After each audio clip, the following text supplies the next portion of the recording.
Daily. Taste the Daily. Thanjavur மாவட்டம் பூதலூர் அருகே 8 வயது சிறுமியிடம் பாலியல் சீண்டலில் ஈடுபட முயன்ற நபர் போக்சோவின் கீழ் பிடிபட்டார். சாலையோரமாக விளையாடிய சிறுமியிடம் சாக்லேட் வாங்கித் தருவதாக ஆசை வார்த்தை கூறி கரிகாலன் என்பவர் இருசக்கர வாகனத்தில் அழைத்துச் சென்றுள்ளார். பாதி வழியில் சிறுமி கூச்சலிட்டதைத் தொடர்ந்து அவரை இறக்கி விட்டுவிட்டு கரிகாலன் தப்பிச் சென்றுள்ளார்.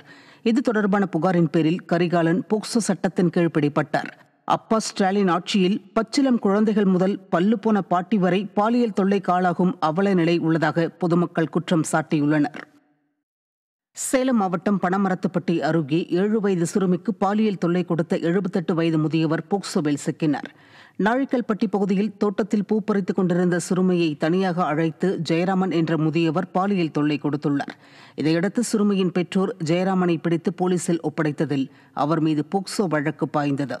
தமிழகத்தில் பிஞ்சு குழந்தைகள் பாலியல் அத்துமீறல்களால் அஞ்சி நடுங்கும் சூழலில் அப்பா ஸ்டாலின் அரசு ஆழ்ந்த உறக்கத்தில் இருக்கிறதா என மக்கள் கேள்வி எழுப்புகின்றனர்.